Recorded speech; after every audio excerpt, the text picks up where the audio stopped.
Aloha, Scott Sylvan Bell coming to you live from Sacramento, California. I got my good friend Mike McRitchie here. And the cool thing about Mike is he works on resumes.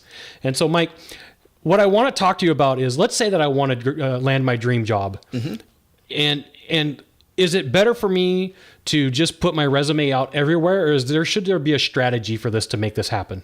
Absolutely needs to be a strategy. And I think what often you think about is, oh, I got to get it on monster.com, or I got to get it on to one of these big job boards. And if I put it out there or I put it on LinkedIn, magically everybody's going to come knocking on my door. Rarely happens that way. Wait, you have to actually do some work? I know, it's scary, isn't it? So what happens is you'll put it on LinkedIn and you'll get calls from recruiters and they'll tell you you're great, and then they'll disappear for a while and nothing will happen. Or you post it on a job site like Monster and you haven't optimized it for keywords and done all these cool techie things to make your resume pop, and meanwhile it sits there collecting dust and nobody ever calls you.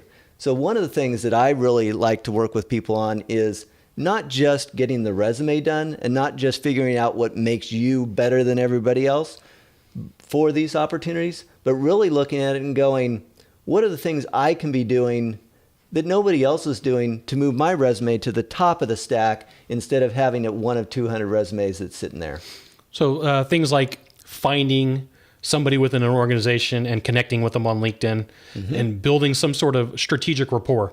Absolutely. Not just like, hey, we just connected, here's my resume. Yeah, absolutely. And oftentimes it's more a matter of just asking for help. I find that people who are experienced in an industry and are successful in their field often are willing to help.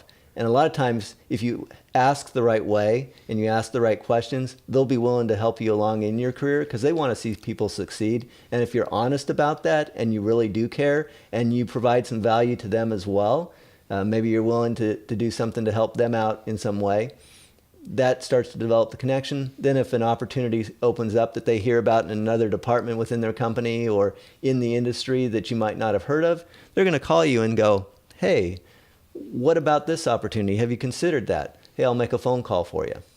So, Mike, you help people by rewriting resumes, and they can find you at MikeMcRitchie.com. That's correct. How can they get a hold of you from there? They can also email me at mike@MikeMcRitchie.com. And then you can go over fees for services and go from there.